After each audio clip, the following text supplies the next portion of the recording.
राज दरबार लगा हुआ था। वहाँ सब कोई मौजूद थे। इतने में एक नाग सांप किधर से सबके बीच में आ गया। सभा में मौजूद सभी लोग डर गए। किसी को सांप को मारने की हिम्मत नहीं हुई। तब राजकुमार ने अपना तलवार निकाला और अपने तलवार से सांप का 2 टुकड़ा कर दिया। सांप आधा शरीर लेकर नागिन के पास पहुंचा। नागिन ने पूछा, किसने तुम्हारा ये हाल किया है? बोलो, मैं अभी उसको जाकर डस लूँगी। नाग ने बताया कि राजकुमार।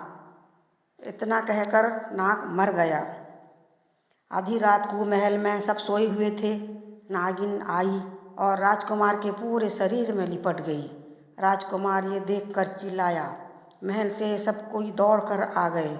क्या देखते हैं कि नागिन राजकुमार के पूरे शरीर में लिपटी हुई है। अगर सांप को मारते हैं तो राजकुमार जख्मी हो जाएगा। अब सबके सब सोच में पड़ गए कि अब क्या किया जाए। हर कोई घबराया हुआ था। इतने में नागिन ने कहा, आप लोग डरो नहीं, मैं किसी को नुकसान पहुंचाने नहीं आई हूँ। राजा को बुलाओ, वो सबके साथ इंसाफ करते हैं, मेरे साथ भी इंसाफ करेंगे। राजा जो फैसला करेंगे मुझे मंजूर होगा। अब राजा को बुलाया गया।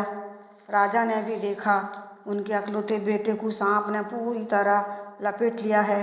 राजा के भी होश उड़ गए। राजा को देखकर नागिन ने कहा, राजा, मैं जानती हूँ आप हर किसी के साथ इंसाफ करते हैं, इसलिए मैं आपसे इंसाफ मांगने आई हूँ।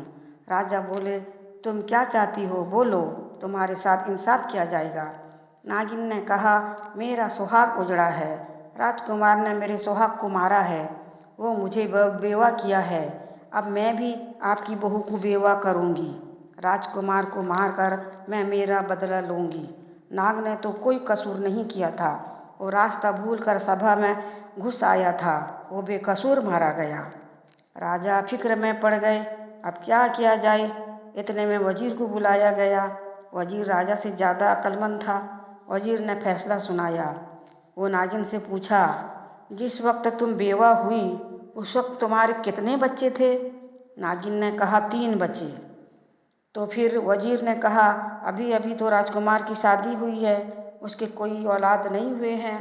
जब राजकुमार के 3 बच्चे हो जाएंगे, वो 3 बच्चों का बाप बन जाएगा, तो तुम आकर उसका बदला ले लेना। राजा ने नागिन से पूछा, क्या ये फैसला तुमको मंजूर है? नागिन ने कहा, हाँ मंजूर है। जिस दिन राजकुमार के 3 बच्चे हो जाएंगे उसी रात आकर मैं राजकुमार को डस लूँगी। अब राजा, वजीर और सब राजकुमार सब चैन का सांस लिए। बहुत बड़ी बला टल गई। कुछ दिन बाद राजकुमार का एक बेटा हुआ। फिर 2-3 साल के बाद एक बेटी हुई। नागिन अपने गुम्फा से हर दिन सर उठा कर देखती कि राजकुमार के कब 3 बच्चे होंगे, मैं राजकुमार को ख़त्म करूँगी। जब भी देखती वही 2 बच्चे, जब भी देखती वही 2 बच्चे। हर दिन सर उठा कर देखती और निराश होती। हर दिन निराश होते होते आखिर एक दिन नागिन भी मर गई। कहानी पसंद आई तो कमेंट में ज़रूर बताइएगा और सब्सक्राइब ज़रूर कीजिएगा।